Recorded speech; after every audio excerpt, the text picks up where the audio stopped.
प्रणेता। बाबा जी, ऐसी स्थिति में क्या किया जाए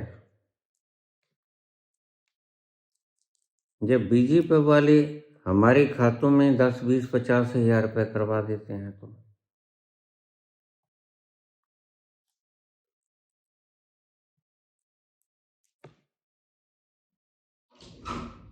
10, 20, 50 हजार रुपये आपकी कीमत नहीं है, आपकी आज़ादी की कीमत नहीं है। और 5 साल के लिए 10, 20, 50 हजार रुपये कितने दिन चलेंगे? देखिए, अगर पैसे देते हैं रख लेना, वोट हमें डाल देना। हमारी सरकार बनने के बाद आपको 25 करोड़ जो मिलेंगे उसमें से उनके वापस कर देना। आप ईमानदार भी रह गए, परमात्मा की दरगाह में आप देनदार भी नहीं बने, आपने पैसे वापस कर दिया उनके, और आपने अपनी स्थायी सरकार भी चुन ली। या तो क्षणिक समस्या को हल करो जो 10, 20, 50 हजार से हल हो जाएगी, यह क्षणिक समस्याओं का हल है। या ता जिंदगी के लिए अपने बाल बच्चों तक की, दादा परदादा से लेकर पोता पड़पोता सड़पोता तक सभी पीढ़ियों की कष्ट क्लेशों को हर लो। ये इतना पैसा है। हमारी सरकार तो चलती ही रहेगी। हमारी सरकार आपकी जरूरतों को पूरा करती रहेगी, क्योंकि हमने आपको पूर्ण रूप से समझाया है कि जब आपके पास पैसे होंगे, बाहर से इंडस्ट्रियलिस्ट आएंगे, अपनी फैक्ट्रीज लगाएंगे, आपको काम भी मिलेगा। काम तभी मिलेगा ना जब हम आपको पैसे देंगे, और हम आपको पैसे तभी देंगे ना अगर आपने हमें चुना तो।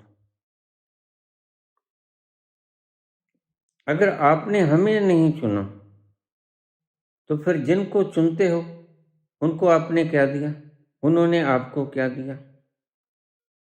आपने तो उन्हें सदा ही वोट दिया। या तो क्षणिक लालच में आ जाओ। क्षणिक समस्याओं का हल स्थायी समस्याओं का हल नहीं होता। या तो आप क्षणिक समस्याओं का हल करो, जो कि मैं नहीं समझता किसी को 10, 20 हजार की क्षणिक समस्या है। मुश्किल कोई करोड़ों में एक आध व्यक्ति होगा।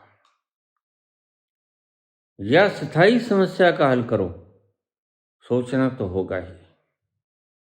और अगर आप स्थायी समस्याओं का हल करने से चूक गए तो फिर वक्त बीत जाएगा, और मैं जिस उद्देश्य से ठहरा हूं मैं भी अपना उद्देश्य छोड़ दूंगा।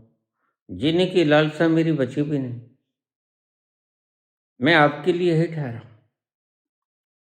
अगर आप नहीं चाहते कि आपका भला हो तो आपकी इच्छा है, इसमें मैं कर भी तो कुछ नहीं सकता। मरने वाले कहे कि मैं तो मरूंगा ही, तो फिर इसमें बचाने वाला क्या कर सकता है? वह देर अबेर घर में मर जाएगा पंखे से लटक के, फिर तुम क्या करोगे? जहर खा लेगा, फिर तुम क्या करोगे? नहीं, यह तो इच्छा की बात है। एक मौका आपको हमें देना ही होगा।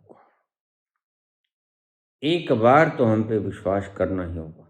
मैं कहता हूं कांग्रेस को वोट मत दो। वो आपने परख ली, बहुत साल परखी, बीजेपी से ज्यादा परखी, लेकिन बीजेपी ने क्या गुल खिला दिया। और हम तो आपको आपकी जिंदगी का पूर्णतः समाधान देते हैं। आप अपनी नस्लों को क्या देके जाओगे? यहाँ तक कि शुद्ध पानी, हवा और धरती भी शुद्ध नहीं देके जाओगे, वो भी बिगड़ी हुई देके जाओगे। सब बिगड़ चुका है आज। धुएं से लथपथ जहरीला हो चुका है।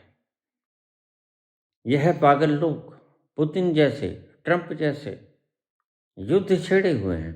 वातावरण इनके बाप का नहीं है और वृक्ष कट रहे हैं लगातार। कौन साफ करेगा? यह परिणाम तुम्हारे आने वाली पुश्तें भोगेंगी।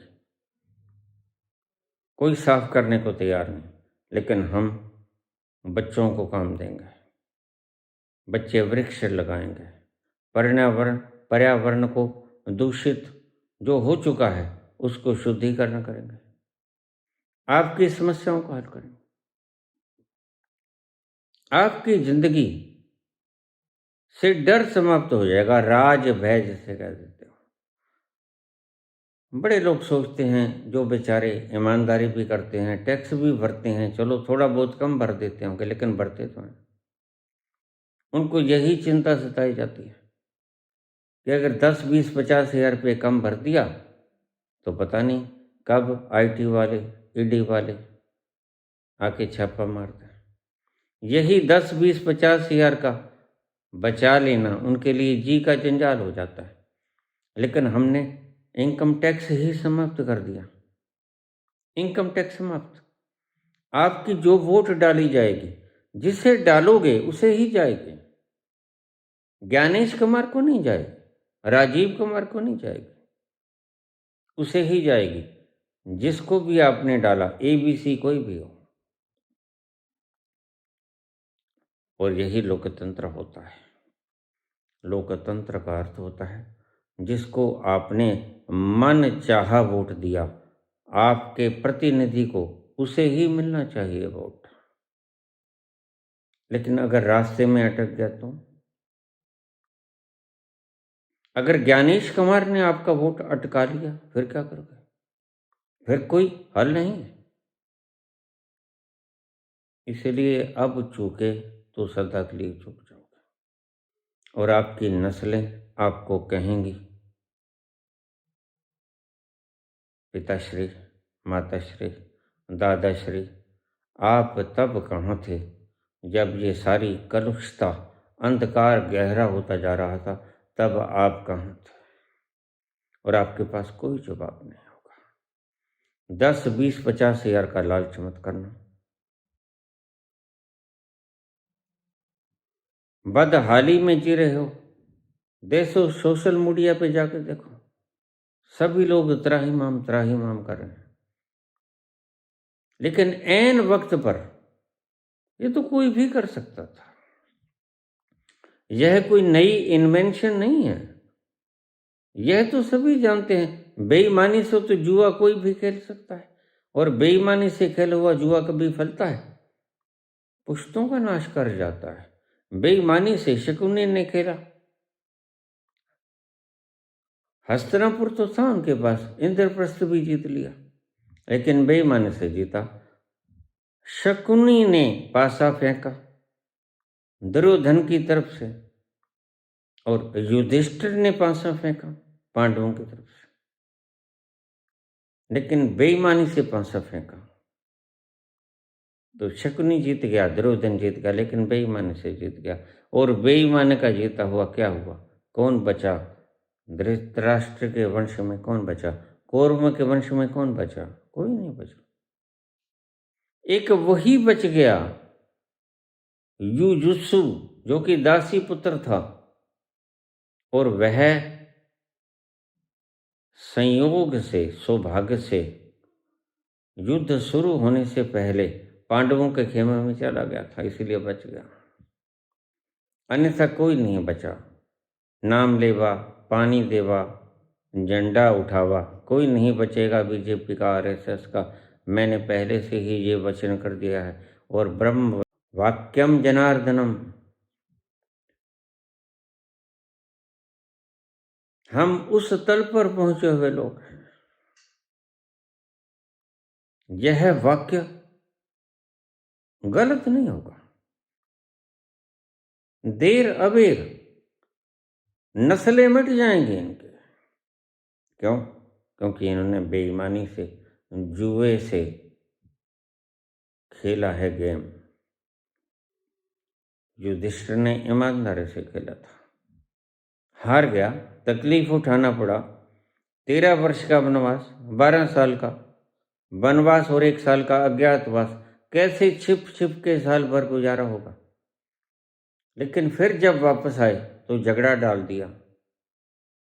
दुर्योधन कहता नहीं, 13 वर्ष पूरे नहीं हुए, 13 वर्ष फिर चलो, हमने आपको पकड़ लिया। यहीं से युद्ध की शुरुआत हुई। कृष्ण भगवान शंखनाद करते हुए 5-6 जन्य का वापस आ गए और युद्ध में देख लीजिए, जो पापियों के साथ खड़े थे कोई नहीं बचा। जो पांडवों के साथ खड़े थे सारे के सारे बच गए। यही होगा।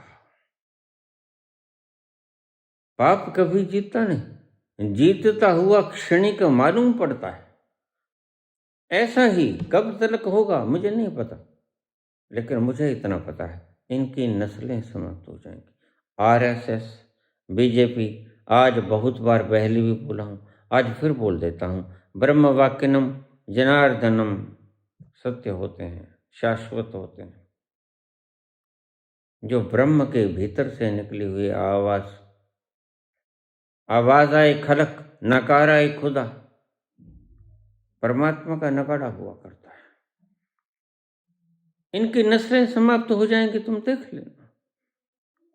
कोई नाम लेवा, कोई तर्पण करने वाला, कोई पानी देवा, कोई झंडा उठावा, कोई नहीं बचेगा।